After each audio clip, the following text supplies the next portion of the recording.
जय हिंद। देखिए इस वीडियो में समझते हैं जो स्पर्म होता है, स्पर्म का सफ़र यूट्रस तक कैसे होता है और कैसे एक बच्चा माँ के गर्भाशय में आके स्थापित हो जाता है। तो सबसे पहले भी समझते हैं आखिर बच्चा स्थापित कब होता है। तो जब मेल और फीमेल आपस में शारीरिक संबंध बनाते हैं तब जाके क्या होता है, तो एक बच्चा यहाँ पे रुकता है। अब कैसे रुकता है थोड़ा समझते हैं। है क्या है, इससे बोलते हैं मेल जननांग। अगर मेल जननांग नहीं रहेगा और फीमेल जननांग नहीं रहेगा तो बच्चे नहीं हो सकते।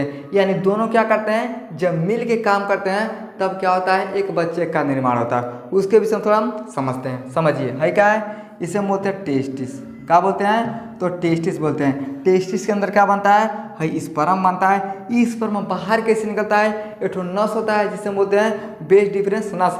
अब बेस डिफरेंस नस के माध्यम से क्या होता है, ये बाहर आता है। लेकिन एकदम बाहर निकलने के लिए कौन सा रास्ता होता है, उसे हम पेनिक्स से बोलते हैं। है क्या है, इससे हम बोलते हैं पेनिक्स से बोलते हैं। यहाँ से निकलने के लिए भैया क्या होता है, तो बेस डिफरेंस, लेकिन पूरा बाहर करने के लिए क्या होता है, तो पेनिस होता है। अब इसी पेनिस के माध्यम से क्या होता है, स्पर्म बाहर आता है। हस्तमैथुन करते हैं तब वो बाहर आता है और सेक्स करते हैं तब वो बाहर आता है। अब होता क्या है ना, तो जो पुरुष होता है ये अपने पेनिस को कहाँ डालता है, तो वेजाइना के अंदर। अब वेजाइना किसके पास होता है, तो महिला के पास। कहाँ होता है समझिए, है क्या है, इसे बोलते हैं वेजाइना बोलते हैं। अब पुरुष क्या करता है, अपने पेनिस को वेजाइना के अंदर डालता है। अब जैसे डालता है ना तो वहाँ से क्या रिलीज होता है भैया, स्पर्म। इस स्पर्म आगे चल के क्या करता है, तो एक बच्चे का निर्माण करता है। अब कैसे करता है अभी हम आगे समझते हैं। तो सबसे पहले हम फीमेल जननांग के विषय में समझ लेते हैं। चलिए ध्यान समझिए। है क्या बाबू, इसे हम बोलते हैं वेजाइना। वेजाइना का काम क्या होता है, तो जो वेजाइना होता है एक 3 ठो मुख्य काम होता है। पहला काम क्या होता है, तो समझिए जैसे लड़की 11 साल में, 13 साल में, 14 साल की होती है ना, तब क्या होता है, तो पीरियड आता है। अब जैसे पीरियड आता है तो किसके माध्यम से बाहर आता है, तो इसी के रास्ते से क्या होता है, तो बाहर आता है। तो पहला काम क्या होगा भैया, तो पीरियड इसी के रास्ते से बाहर आता है। दूसरा काम क्या होता है, तो मानव इसी के द्वारा क्या करता है, संभोग करता है। यानी मेल और फीमेल क्या करते हैं, इसी के द्वारा संबंध बनाते हैं। और तीसरा होता है, जैसे इस यूट्रस में बच्चा रुका होता है, अब जब 9 महीना पूरा हो जाता है ना, तो वेजाइना के माध्यम से क्या होता है, बच्चा बाहर आता है। तो ये वेजाइना का 3 ठो क्या होता है, मुख्य काम होता है। उसके ऊपर होता है सर्विक्स, इसे हम क्या बोलते हैं, तो ग्रीवा बोलते हैं। अब ग्रीवा समझिए एक ठो केवाड़ी है। केवाड़ी कैसे ना समझिए, है क्या भैया, मान लीजिए आपका घर हो गया, ये हो गया घर। अब घर के आगे लगा है ये दरवाजे, से हम क्या बोलते हैं, दरवाजा बोलते हैं। अब इसके आगे क्या होता है, तो जगह ही होता है घूमने खेलने के लिए। तो देखिए जिस तरह से आपका घर होता है उसी तरह से महिला के अंदर ये सब पाया जाता है। ये बाहर क्या हो गया, तो वेजाइना हो गया, इसके द्वारा संभोग बना जाता है। अब जैसे संबंध बनाया जाता है, जो स्पर्मा होता है ये अंदर जाता है, लेकिन रैया में क्या है, इसे हम ग्रीवा बोलते हैं। ये क्या हो गया भैया, तो केवाड़ी। अब जैसे आदमी किसी के घर में घुसता है, आपको घर में जाना है, जब तक केवाड़ी नहीं खुलेगा अंदर आप नहीं जा पाइएगा। तो जिस तरह से केवाड़ी नहीं खुलता है, अंदर नहीं जा पाते हैं, उसी तरह से ये ग्रीवा अगर नहीं खुलता है तो इस पर अंदर नहीं जा पाता है। तो क्या होता है भैया, एक दरवाजे का काम करता है। अब जैसे बच्चा 9 महीने के बाद बाहर आता है, ये खुल जाता है और बच्चा आसानी से बाहर चला आता है। समझ में गया। अब उसके बाद होता है मायोमेट्रियम। अब मायोमेट्रियम क्या होता है, जितना जगह इसे हम क्या बोलते हैं, तो मायोमेट्रियम बोलते हैं। इसका काम क्या होता है, ये गर्भाशय को संकुचित और प्रेरित करता है। प्रेरित करने का मतलब क्या होता है, हम कई बार देखे हैं ना, महिला सब होती है खूब क्रीम पाउडर उठलाली पोत लेगी, छम छम छैकल पहन के घूमेगी। ऐसा लड़का रहेगा 5 साल का, होना दूर बेचारा खड़े रहेगा पोटा बच्चे और चिल्लाएगा मम्मी पैर दुखाता है। ये देखिए अच्छा जल्दी आओ क्रीम पाउडर हमारा बेकार हो जाता है, इतना तेज घाम लग रहा है, सब बह जा रहा है ससुरा, मुंह लाल हो गया पूरा उठलाली से। तो क्या करती है, उसको जबरदस्ती दौड़ के बुलाती है। तो जैसे बुलाती है तो बच्चा क्या होता है, अपनी माँ के बात से प्रेरित होता है और जल्दी क्या करता है, आने का काम करता है। हम कई बार देखे हैं, रास्ते में जब जाते हैं ना तो देखते हैं उतना दूर रहेगी, छम चलेगी, एक हाथ मोबाइल दबाएगी, एक हाथ कांखे में पर्स टाइप के घूमेगी और बार क्या करती है, बेचारे को बुलाती है, वो पोटा पोछा भागते भी आता है। तो जिस तरह बात से प्रेरित होकर बच्चा आता है, उसी तरह से मायोमेट्रियम क्या करता है, तो गर्भाशय को संकुचित होकर प्रेरित करने का काम करता है। समझ में गया। उसके बाद होता है इंड्रोमेट्रियम। अब इंड्रोमेट्रियम क्या होता है समझिए, हाइजन पियर का है, इसे हम क्या बोलते हैं, इंडोमेट्रियम का दीवार बोलते हैं। अब एंडोमेट्रियम का काम क्या होता है, तो जैसे महिला में पीरियड आता है, कब आता है, तो 11 साल 13 साल 14 साल में जब पीरियड आता है ना, तो पीरियड कहाँ से आता है, यह जो दीवार होता है, यह दीवार क्या होता है, टूट जाता है। अब जैसे टूटता है तो ब्लड के रूप में वेजाइना के माध्यम से बाहर आता है, तो बोला जाता है महिला के अंदर क्या आ गया भैया, तो पीरियड आ गया।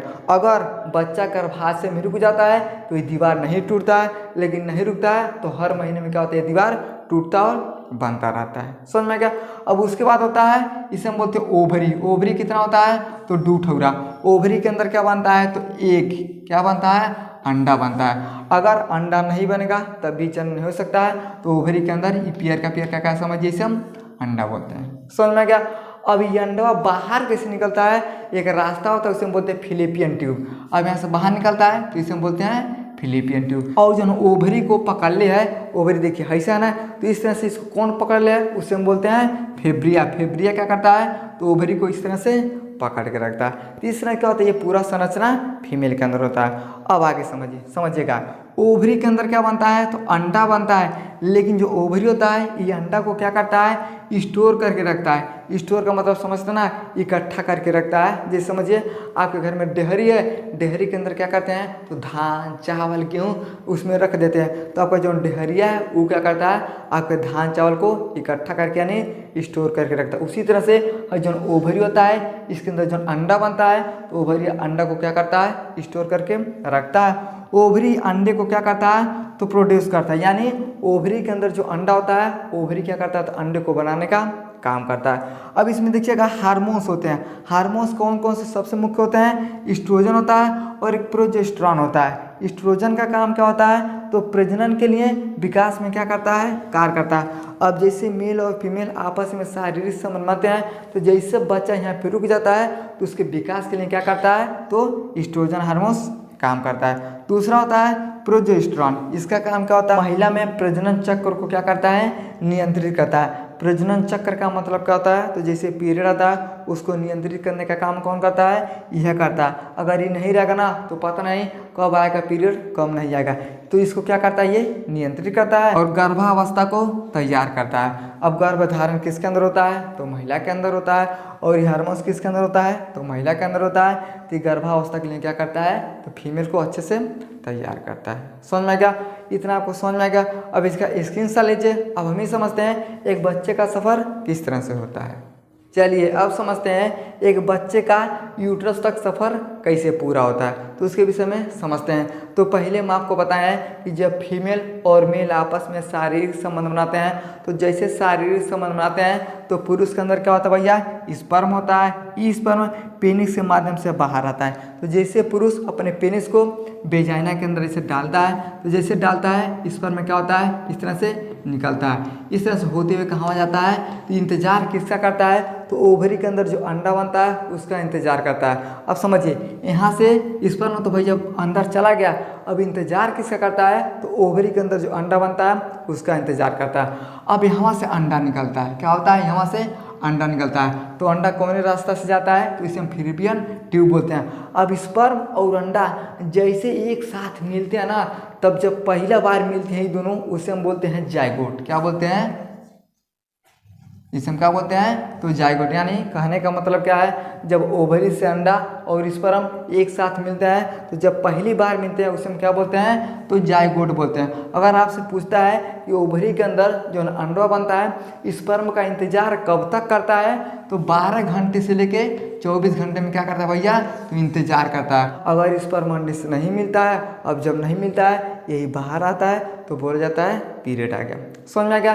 तीसरा क्या करता है, 12 से 24 घंटे इंतजार करता है। लेकिन अब समझिए पहले भैया ये नहीं आया, पहले कौन पहुंच गया, तो स्पर्म पहुंच गया। अब जब पहले स्पर्म पहुंच जाता है, ये कब तक इंतजार करता है, ये 3 से लेके 5 दिन तक क्या करता है, इस अंडे का इंतजार करता है। अंडा कितना देर तक इंतजार करता है, तो 12 से 24 घंटा।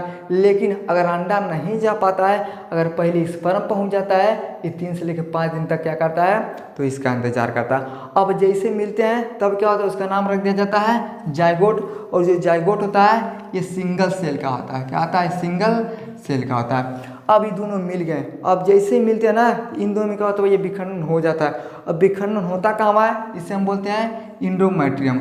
अब यहाँ पे आके बच्चा क्या होता है, स्थापित हो जाता है। अब जैसे स्थापित हो जाता है तो देखिए ये है भैया जाइगोट, ये सिंगल सेल का। अब जैसे यहाँ पे आके स्थापित होता है उसे हम क्या बोलते हैं, तो माइम्ब्रियोज बोलते हैं। क्या बोलते हैं, माइम्ब्रियो। क्या बोलते हैं, माइम्ब्रियो बोलते हैं। तो जो माइम्ब्रियो होता है ये क्या होता है, मल्टी सेलर होता है। क्या होता है, मल्टी सेलर होता है। अब इसके बाद से बच्चे का क्या होता है, विकास होना शुरू हो जाता है और हमारे शरीर में क्या होता है, असंख्य कोश का भी आ जाते हैं। अब जब 9 महीना पूरा हो जाता है तो क्या होता है, बच्चा आसानी से बाहर आ जाता है। तो इस तरह क्या होता है, ये पूरा प्रक्रिया होता है। पहली बार मिलता है तो जाइगोट होता है और जहाँ पे यहाँ पे स्थापित हो जाता है उसे हम माइम्ब्रियोज बोलते हैं। और जो माइम्ब्रियोज होता है ये क्या होता है, मल्टी सेलर होता है। इतना आपको समझ में आ गया। अब हम ये समझते हैं, अभी बच्चा तो गर्भ में आसानी शुरू हो गया। अगर इस जो दीवार होता है इंडोमेट्रियम का, अगर किसी कारण से अगर बच्चा अंदर आ गया, अगर किसी कारण से टूट जाता है तो बोला जाता है महिला को कहा हो गया है गर्भपात। क्या बोलते हैं इसे हम, गर्भपात बोलते हैं। गर्भपात कहाँ है बोलते हैं, यानी बच्चा यूट्रस के अंदर रहता है और इंडोमेट्रियम का अगर दीवार टूट जाता है तो ये पूरा बाहर आता है, तो उसमें क्या बोलते हैं, तो गर्भपात, अंग्रेजी में मिसकैरेज बोलते हैं। इतना को समझ आएगा। अब हम ये समझते हैं ये बच्चा अंदर है, आखिर कैसे खाता पीता है उसके लिए समझते हैं। है क्या है, इसे हम बोलते हैं प्लेसेंटा। अब प्लेसेंटा से एक नली लगा है, इसे हम क्या बोलते हैं, तो अम्बिलिकल कार्ड बोलते हैं। तो जो भी महिला खाती है, दाल भात सब्जी रोटी जो भी चीज़ खाती है, तो जो भी उसी में से पोषक तत्व तो निकलता है और ब्लड बनता है। ये कैसे जाता है, तो समझिए प्लेसेंटा से होते हुए कहाँ जाता है, अम्बिलिकल कार्ड में। और जब अम्बिलिकल कार्ड ये कहाँ होता है, तो बच्चे के नाभिक से जुड़ा हुआ होता है और यही क्या करता है, तो बच्चे को आसानी से खाना देता है। अभी मत समझिए कि बच्चा गर्भ में रहता है तो मुख से खाता है, ये मुख से कुछ नहीं खाता है, ना ही मुख से सांस लेता है। सांस भी किससे लेता है, तो नाभि से क्या करता है, तो बच्चा सांस लेता है और जो भी चीज़ उसका पोषक तत्व होता है इसी अम्बिलिकल कार्ड के माध्यम से क्या होता है, तो बच्चे के अंदर जाता है और बच्चा 9 महीना क्या करता है, तो माँ के गर्भ में अच्छे से सुरक्षित रहता है। तो प्लेसेंटा और अम्बिलिकल क्या करते हैं, इसे पोषक तत्व देने का काम करते हैं। अब किसी महिला को देखिएगा ना, अगर मुंह दबा दीजिएगा ना, जब महिला सांस नहीं ले पाती है तो बच्चा भी सांस नहीं ले पाता है, और जब बच्चा सांस नहीं ले पाता है तो बच्चा भी माँ के गर्भ में मर जाता है और महिला भी क्या होती है, तो मर जाती है। तो कहाँ ऐसा होता है, यानी माँ के सांस के माध्यम से यह बेचारा क्या करता है, सांस लेता है। जो भी उसकी माँ खाती है उसी के पोषक तत्व उसका होता है, तो बच्चे के अंदर जाता है और बच्चा आसानी से रहता है। तो उसके अंदर जाने पे क्या होता है, ये प्लेसेंटा होता है। प्लेसेंटा क्या करता है, उसको भोजन देने का काम करता है, लेकिन उसमें क्या होता है, अम्बिलिकल कार्ड का ये नली होता है, इसी के माध्यम से बच्चा क्या करता है, तो पोषक तत्व तो लेता। अब जैसे बच्चा बाहर आता ना, तो देखिएगा इसी को काट दिया जाता है, इसे हम बोलते हैं, हमारे जन में बोला जाता है नार कट गया। क्या बोलते हैं, तो नार कट गया। तो नार कौन होता है, ये अम्बिलिकल कार्ड होता है। तो कई बार क्या होता है भैया, जैसे बच्चा माँ के गर्भ से जन्म लेता है ना, तो कोनो बच्चा रोता है, कोनो रोइबा नहीं करता है। अब रोने का कारण क्या होता है, तो समझिए जवान बच्चा जन्म लेते समय रो देता है, तो समझिए उसका हृदय और फेफड़ा अच्छे से काम कर रहा है। और जब बच्चा नहीं रोता ना, तो डॉक्टर सब क्या करते हैं, बच्चा को उल्टा कर देंगे और पीठ पे क्या करते हैं, इस तरह से थपथपाते हैं, ऐसे क्या करते हैं, थप्पी देते हैं। थप्पी कहाँ देते हैं, क्योंकि बच्चे के अंदर क्या होता है, फ्लूइड होता है। वो फ्लूइड जैसे बाहर आता है तो बच्चा क्या करता है, रोने लगता है। और रोने का और कारण क्या होता है, कारण क्या होता है, समझिए। अब अम्बिलिकल कार्ड क्या है भैया, इसके द्वारा बच्चा क्या करता है, तो सांस ले रहा है। क्या कर रहा है, सांस ले रहा है। अब अंदर है तो सांस ले रहा है, तो ठीक है भैया, बाहर से सांस नहीं ले सकता है, तो माँ के द्वारा ही सांस लेता है। लेकिन ये बच्चा जैसे बाहर आता है ना, तब क्या होता है, इस अम्बिलिकल कार्ड को काट दिया जाता है। अब जैसे अम्बिलिकल कार्ड को काटा जाता है तो बच्चा स्वयं से क्या करता है, तो सांस लेना शुरू कर देता है। अब जैसे स्वयं से सांस लेता है तो इसको सांस लेने में तकलीफ होता है।